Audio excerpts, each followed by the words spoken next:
अस्सलाम वालेकुम। ऐशा cooking one में आपका वेलकम है। उम्मीद आप सब खैरियत से होंगे। मैं भी बिल्कुल ठीक हूँ। आज हम बनाने लगे हैं पकोड़ा कबाब, जो कि बहुत ही मज़े के बनकर तैयार होते हैं। आप बच्चों के लंच बॉक्स के लिए, ब्रेकफास्ट के लिए, आप इसे शाम की चाय के साथ भी ले सकते हैं। ये बहुत ही मज़े के बनकर तैयार होते हैं। आप एक बार ज़रूर ट्राई करें। बिस्मिल्लाहिर्रहमानिर्रहीम। हमने 3 हरी मिर्चें लिए हैं, एक आलू लिया है और एक प्याली हमने बेसन की ली है और थोड़ी सी हम मेथी शामिल करेंगे। आलू को हमने अच्छी तरह ग्रेट कर लेना है। मेथी में बहुत से विटामिन पाए जाते हैं। आप मेथी का इस्तेमाल ज़्यादा से ज़्यादा किया करें।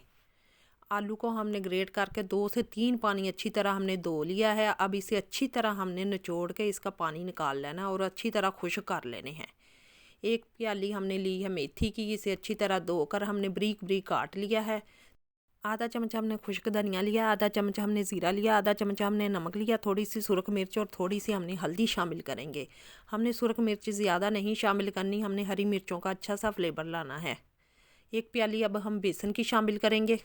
अब इसे हमने अच्छी तरह मिक्स करना है। हमने इसमें पानी बिल्कुल नहीं शामिल करना है। अब अच्छी तरह हम इसे मिक्स करेंगे और 2 चम्मच हमने मैदे के शामिल करे हैं। इसे भी अच्छी तरह हम मिक्स करेंगे और 5 मिनट के लिए इसे छोड़ देंगे।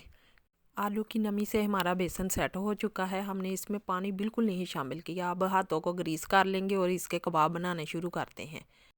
इसी तरह हम तमाम कबाब बनाकर तैयार कर लेंगे। मेथी में बहुत से विटामिन पाए जाते हैं। ये बहुत ही हमारे जिस्म के लिए हेल्दी होती है। आप ज़रूर इसका इस्तेमाल करिया करें। ये देखें माशाल्लाह कबाब हमारे सारे बनकर तैयार हो चुके हैं। अब इसे हमने स्लो फ्लेम पर इसे फ्राई करना है। ये बहुत ही मज़े के बनकर तैयार होते हैं। अगर आपको हमारी वीडियो पसंद आई, लाइक करें, शेयर करें और कमेंट में हमें ज़रूर बताएं कि आपको हमारी वीडियो कैसी लगी।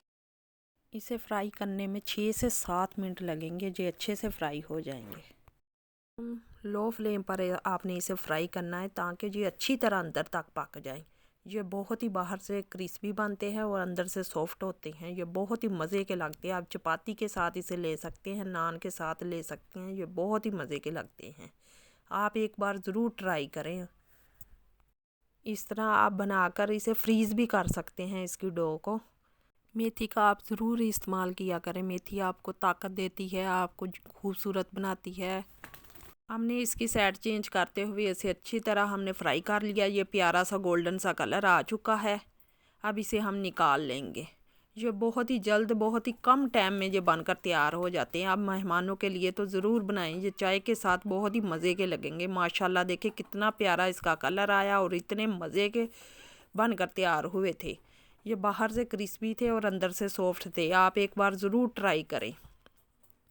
देखने में भी इतने ये खूबसूरत लगते हैं माशाल्लाह। मेथी में बहुत ही विटामिन पाए जाते हैं और ये हमारे जिस्म के लिए बहुत ही हेल्दी होती है। आप एक बार ज़रूर ट्राई करें। मैं आपको एक तोड़ के दिखाती हूँ। ये इतने क्रिस्पी माशाल्लाह बनकर तैयार हुए थे और देखने में भी बहुत ही खूबसूरत लग रहे थे। ये देखें माशाल्लाह अंदर तक पके हुए थे। आप केचप के साथ लें, इसे दही की चटनी के साथ लें, बहुत ही मज़े के लगते हैं। अल्लाह हाफिज़।